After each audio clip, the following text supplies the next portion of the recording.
अस्सलाम वालेकुम दोस्तों, कैसे हैं आप लोग। उम्मीद होगी आप लोग सब खैरियत से होंगे। तो आज की मेरी वीडियो अनार के पौधे के ऊपर है कि गमले में घर में छत के ऊपर हम अनार का पौधा किस तरह उगा सकते हैं।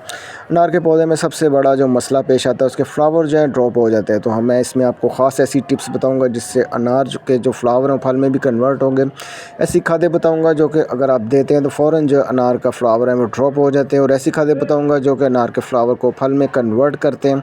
पूरी वीडियो देखिएगा तभी आपको समझ आएगी। इस वीडियो को देखकर आप इंशाल्लाह अपने घर में अनार का पौधा उगा सकेंगे। मैं आपको ऐसी खादें बता दूंगा जो कि फ्लावरिंग के दौरान आपने जो है अपने पौधे को नहीं देनी, नहीं तो आपका पौधा जो है फ़ौरन फ्लावर को ड्रॉप कर देता है। ये मैंने आपको दिखाई है काऊ डंग। जब आपके पौधे के ऊपर फ्लावर आ चुके हो तो आपने काऊ डंग जो है बिल्कुल रोक देनी। ये पौधे को जो है बहुत तेज़ी से बढ़ाती है, तो इसकी वजह से जो है पौधा बहुत तेज़ पत्ते निकालता है, फ्लावर जो है फिर साथ ही ड्रॉप कर। दूसरी जो मैं खाद आपको दिखा रहा हूँ फ्लावरिंग के दौरान आपने बिल्कुल नहीं देनी है, नाइट्रोजन है। यूरिया और नाइट्रोजन तकरीबन एक ही खादें होती हैं। अगर आप ये देते हैं तो ये नाइट्रोजन से होता क्या कि पौधा बहुत तेज़ी से बढ़ना शुरू हो जाता है। तो जो वो बढ़ता है तो फिर फ्लावरों को वो बेकार चीज़ समझ के गिरा देता है।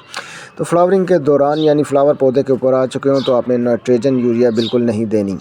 तीसरी जो खाद मैं आपको दिखा रही है बेकिंग सोडा। अगर हम अपने पौधे के ऊपर बेकिंग सोडे का स्प्रे करते हैं तो उससे होता क्या है कि शहद की मक्खियाँ जो है इसकी खुशबू की वजह से नहीं आती, और दोस्त कीड़े जो होते हैं हमारे पौधों के लिए वो भी डेड हो जाते हैं। तो बेकिंग सोडा जो आपने फ्लावरिंग के दौरान बिल्कुल नहीं देना। शहद की मक्खियों को भी ये डेड करता है और इसकी खुशबू से वो भी करीब नहीं आती, और दोस्त कीड़े जो होते हैं वो भी डेड हो जाते हैं। चौथी मैं खाद आपको दिखा रहा हूँ जिंक। जिंक का ताल्लुक जो होता है फल के साथ होता है, फ्लावरिंग से उसका कोई ताल्लुक नहीं होता। अगर फ्लावरिंग के दौरान आप जिंक भी डाल देते हैं तब भी पौधा जो है फ्लावर को ड्रॉप कर देता है। तो जिंक हमने तभी देना होता है जब हमारा फल जो होता है नींबू का साइज़ जितना हो जाए तब से आपने जिंक को शुरू कर देना, ताकि हमारा फल आगे जाके फट जाता है तो जिंक की कमी होती है। तो फ्लावरिंग के दौरान जिंक खाद भी आपने जो है वो रोक देनी है। पाँचवीं मैं खाद आपको दिखा रही हूँ डीएपी। अगर हम डीएपी देते हैं फ्लावरिंग के दौरान तो फिर भी हमारा पौधा जो फ्लावरिंग को ड्रॉप कर देगा। डीएपी से होता क्या है कि जब हम अपने पौधे को देते हैं तो 1 से 2 दिन बाद ही हमारा पौधा जो है तेज़ी से बढ़ना शुरू हो जाता है। तो हमने जो है वो खादें बिल्कुल नहीं देनी जो हमारे पौधे को बड़ा कर रहे हो, यानी उससे पौधा जो है नए पत्ते निकाल रहा हो। हमने ऐसी खादें अपने पौधे को देनी होती है कि पौधा हमारा स्थिर रहे, यानी पोटाशियम, सल्फ़र, फास्फोरस देनी होती है। छठी जो खाद है वो मैं आपको एनपीके दिखा रहा हूँ। एनपीके में खाद में होता क्या कि नाइट्रोजन भी होती है, फास्फोरस भी होता है और पोटाशियम भी होता है। नाइट्रोजन करती क्या कि ये भी पौधे को जो है तेज़ी से बढ़ाना शुरू कर देती है। फल का साइज़ तो बड़ा करती है लेकिन पौधे को ये मजबूर करती है कि वो तेज़ी से बढ़ना शुरू हो जाए। तो फ्लावरिंग के दौरान आपने एनपीके भी रोक देनी है। उससे ये मेरे अनार का पौधा है जिसकी एज जो है तकरीबन 3 साल हो चुकी है, और ये पौधा जो है छत के ऊपर है, 14 इंच के गमले में लगा हुआ है। तो इस टाइम हमने क्या करना होता है कि इसके ऊपर 2 स्प्रे करने होते हैं ताकि जब हमारा पौधा फ्लावरिंग पे आए तो फ्लावर जो हमारे ड्रॉप ना हो। अगर हम स्प्रे नहीं करते तो फिर फ्लावर ड्रॉप होते हैं। अनार के फ्लावर किस किस वजह से ड्रॉप होते हैं मैं सारी वजूहात जो है आपके साथ शेयर करूंगा। पहली सबसे बड़ी वजह जो आती है अनार के फ्लावर ड्रॉप होने की, कैल्शियम। कैल्शियम की कमी अगर हो जाती है तो पौधा जो है फ्लावर को ड्रॉप कर देता है। ये पान वाला चूना जो होता है ये हम कैल्शियम के तौर पे इस्तेमाल करेंगे। इसमें बहुत ज़्यादा कैल्शियम मौजूद होता है। तो तकरीबन 1 से 1.5 लीटर बॉटल में हमने इतना सा कैल्शियम जो है डाल देना, यानी जो पान का चूना होता है इसे हमने अच्छी तरह मिक्स करना है। और दूसरी चीज़ हम इसमें एक और ऐड करेंगे, वो भी आपने ऐड करनी है ताकि हमारे पौधे के जो फ्लावर होते हैं वो ड्रॉप ना हो, कैल्शियम की कमी नहीं होने देनी। दूसरी जो चीज़ मैं आपको दिखा रही हूँ एप्सम सॉल्ट है। ये फ्लावर अगर आपके पौधे के ड्रॉप हो रहे हैं तो फिर आपने एप्सम सॉल्ट और कैल्शियम जो है मिक्स करके अपने पौधे के ऊपर इसका स्प्रे करना है। ये फ्लावर को जो है मजबूत कर देता है, पौधे को अंदर इतनी ताकत पैदा कर देता है कि वो फ्लावर का जो वज़न होता है उसे उठा लेता है। फ्लावर के करीब जो तना होता है जहाँ से फ्लावर ड्रॉप होता है उधर जो है इसकी ये पकड़ को बहुत मजबूत कर देता है।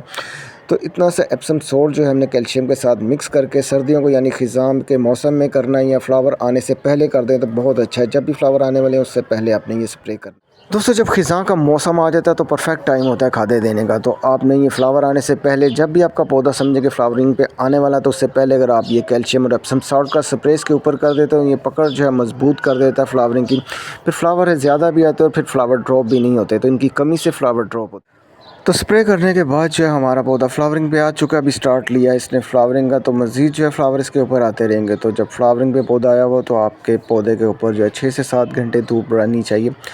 मॉर्निंग से लेके जो है 6 से 7 घंटे धूप अगर आएगी तभी जो है फ्लावर आपके ज़्यादा भी आएंगे, ड्रॉप होने का ख़तरा भी नहीं होगा। इसी स्टेज पे जो आपने आके फ्लावर जब आए हों तो पानी को जो है आपने रोक देना, यानी बहुत ज़्यादा आपने पानी नहीं देना, लेकिन मिट्टी जो है हल्की सी नमी में रहनी चाहिए। अगर आप बहुत ज़्यादा पानी कम देते हैं या बहुत ज़्यादा देते हैं तब भी फ्लावर जो है ड्रॉप हो जाते हैं। तो पानी का आपने ख्याल रखना है, हमेशा जो है मिट्टी हल्की सी नमी में रहनी चाहिए और पौधा जो है आपका 6 से 7 घंटे की धूप में होना चाहिए, तभी जो आपके पौधे के फ्लावर बिल्कुल जो हैं सही रहेंगे। अगर बिल्कुल सॉइल ड्राई आपने कर दी है कि फ्लावर ड्रॉप ना हो जाए। तो एकदम जब आप पानी देंगे तो फिर भी पौधा जो है स्ट्रेस में आके फ्लावर को ड्रॉप कर दे। तो पानी बहुत बड़ी गेम है इसमें, पानी का अपने ख्याल रखना, हल्की सी नमी रहनी चाहिए मिट्टी में। अब हमारा पौधा जो है फ्लावरिंग पे आ चुका है, तो फ्लावरिंग को ड्रॉप होने से बचाने के लिए हम हींग का यूज़ करेंगे। ये आपको पंसार की शॉप से मिल जाएगा। इसके अंदर जो है पोटाशियम और सल्फ़र जो बहुत ज़्यादा मौजूद होता है, जो कि फ्लावर ड्रॉप होने से जो है पौधे को बचाता है। तो आपने करना क्या है कि इतना सा मटर के दाने जितना जो है हींग आपने ले लेना और पानी में डाल देना। तकरीबन 1 घंटे के लिए आपने इसे छोड़ देना,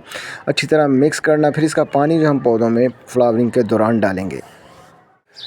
तो दूसरी बड़ी वजह आती है फ्लावर ड्रॉप होने की, आयरन की कमी। अगर हमारे पौधे को आयरन की कमी है तो फिर भी हमारा पौधा फ्लावर ड्रॉप कर देता है। तो आयरन हम किस तरह हासिल कर सकते हैं? आपने कोई भी लोहे का पीस लेना जिसके ऊपर फुल जंग लगा हुआ, पानी में भिगो के आपने रख देना को 2 से 3 घंटे बाद जो सारा आयरन जो है उसमें से रिलीज़ कर देगा।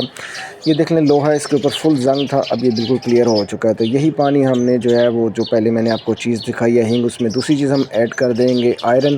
तो आयरन की कमी जो बड़ी वजह आती है फ्लावर ड्रॉप होने की, उससे तो हींग के साथ जो है हमने आयरन को मिक्स करना है। ये दूसरी चीज़ मैं आपको दिखा रहा हूँ जो फ्लावर ड्रॉप होने की बड़ी वजह आती है। अगर ये चीज़ें आप मिक्स करके अपने पौधों में डाल देते हो तो इंशाल्लाह आपके फ्लावर जो हैं पौधों के कभी भी ड्रॉप नहीं होंगे। ये किसी भी पौधे के ऊपर जो है आप ये एक्सपेरिमेंट कर सकते हैं जिसका ताल्लुक फल के साथ हो। इंशाल्लाह उससे फिर होता क्या है कि आपके पौधे के फ्लावर ड्रॉप नहीं होते, वो फल में भी कन्वर्ट हो जाते हैं। दोनों चीज़ें आपने अच्छी तरह मिक्स कर लेनी है।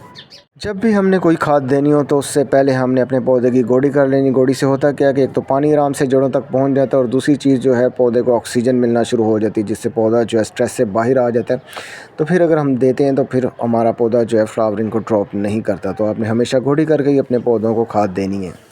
लकड़ियों की राख है, इसके अंदर पोटाश और सल्फ़र बहुत ज़्यादा मौजूद होता है। तो इसकी बड़ी वजह होती है एक इसकी कमी, जिससे फ्लावर हमारे पौधे के ड्रॉप हो रहे होते हैं। तो इसको देने का तरीका क्या होता है? आपने मिट्टी के अंदर इतनी सी लकड़ियों की राख है मिक्स कर देनी है।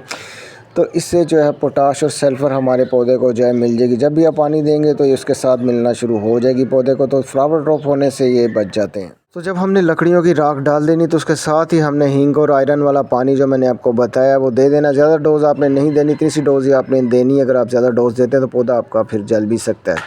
तो अगर आप ये चीज़ें करते हैं फॉलो तो फिर इंशाल्लाह आपके पौधे के फ्लावर जो है वो ड्रॉप नहीं होंगे। इसके ऊपर मेरी बहुत रिसर्च है, जिसे आप फॉलो करेंगे तो इंशाल्लाह पौधा आपका फल में कन्वर्ट करेगा फ्लावर।